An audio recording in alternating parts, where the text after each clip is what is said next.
نوح علیہ السلام 900 کاله دو سره دغه شان چې دی نو معارضې هغه یې کړي دي، نو ځکه هغه ورته وایي چې قد جادلتنا فاکثرت جدالنا، ډېر زیات 900 کاله دا ډېر لوی چې دی نو هغه دغه عمر دی. نو نوح علیہ السلام هغه بیا د الله نه سوال هغه چې دی نو وکړو، او دغه سورې نوح هغې کې چې دی نو هغه پوره تفصیل هغه راځي چې انهم عصوني واتبعوا من لم يزده ماله وولده الا خساره. بیا خیرې هغه یې وکړلې، نو چې کله خیرې وکړلې نو الله تعالی ورته وایي چې اوس دغه ته یو کښتۍ چې دی نو جوړه کړه.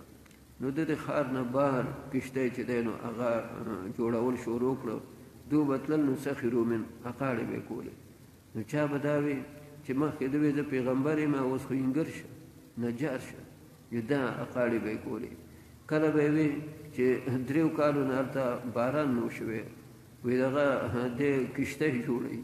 دغه دلته د سیلابونه دي، دلته دریابونه دي. هغه به وایي ان تسخروا منا فانا نسخر منکم کما تسخرون.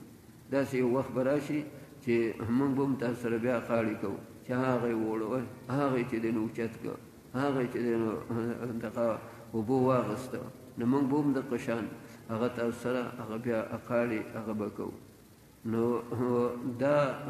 کښتۍ دی چې جوړوله، نو باقاعده جبرائیل علیه السلام هغه به راته چل ورته هغه خو هسې د کښتۍ هغه کله چې دی نو هغه جوړې کړې، لکه څنګه چې ابراهیم علیه السلام اسماعیل علیه السلام هغو سره باقاعده هغه د انجینیر کار یې کوو، نو دته هم دغه شان چل خو چې داسې وکړه. نو 13 ګزه یعنې 13 سنګلې دا کښتۍ چې دی نو اوچته جوړه کړې وه، او په دې کې دغه 3 چې دی نو هغه منزل و. نو دا لاندې منزل په دې کې دا وحوش، دا درندګان، دا څیزونه دا د هغو دپاره و. په هغې کې هغه برنی منزل چې و هغه د دې نورو ساورو مارغانو د دې دپاره و، او هغه برنی منزل اخري دا د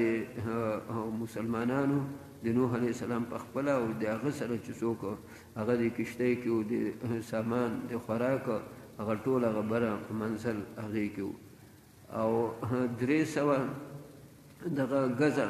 او سنه کې 600 ګزه هغه چې دی نو راځي، دا دومره چې دی نو اوږده وه، دا کښتۍ دومره هغه اوږده وه، ځکه پکې دو به ګرځېدل را ګرځېدل به پکې ښه لکه سړی چې چکر چې دی نو هغه وایي. او دغه پلنه داسې وه، وایي دا 50 سنګلې، نو 50 سنګلې دا پلنه وه، او 300 یا 600 چې دی نو سنګلې هغه چې دا اوږده وه، او دغه 13 سنګلې دا دنګه وه، او په دې کې دا 3 هغه چې دی نو طبقې هغه یې دغه شان هغه یې جوړه کړې وې، 3 منزله هغه یې جوړه کړه. نو واوحي الى نوح انه لن يؤمن من قومك الا من قد امن، بس چې چا ایمان راړه هغه راول دی، نور نه راړي. فلا تبتئس بما كانوا يفعلون، نو ته نه منه امیده کېږه او مه خفه کېږه په هغې باندې چې دوی کوم خبرې هغه چې دی نو کوي، نو ته په هغې باندې خفه کېږه مه. واصنع الفلک باعیننا ووحینا ولا تخاطبني في الذين ظلموا. موږ سره به ګورې اوس د ظالمانو باره کې بیا خبرې نه کوي، ولې انهم مغرقون، دومره د حکم د غرق هغه چې دی هغه شوی دی. ویصنع الفلک د دې نه مخکې کانه مقدر دی چې وکانه یصنع الفلک، او نوح علیه السلام چې کښتۍ هغه جوړوله، نو دا کانه ځکه چې دی نو هغه مقدر کوو که نه، چې هسې ویصنع الفلک دا خو مضارع ده، او دغه دا خبره د نوح علیه السلام دا خو پخوا ده، نو دې وجې نه مضارع دلته معنا هغه نه جوړېږي، نو کان هغه به مقدر شي، نو کان سره د اسم نه هغه به حذف شي، او دا په الفیه کې لیکل دي چې یحذفونها ویبقون الخبر، چې عرب هغه کان سره د اسم نه حذف کوي او خبر هغه چې دی نو باقي پاتې کوي.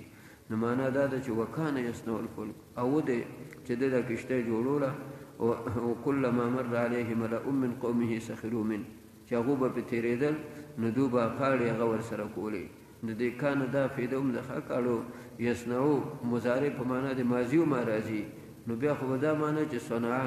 جوړه کړې د کښتۍ، نو چې جوړه کړله نو بیا د وروستني ایتونه ورسره نه لګي، نو چې وکانه شي وکانه یصنع الفلک دی و چې کشتی چې دی نو جوړوله دوی به پې چې د کله هغه تېرېدل نو غاړې به یې کولې قال ان تسخروا منا فانا نسخر منکم کما تسخرون لکه څنګه چې تاسو هغه موږ سره هغه خاندئ فسوف تعلمون من یاتیه عذاب یخزي ويحل عليه عذاب مقیم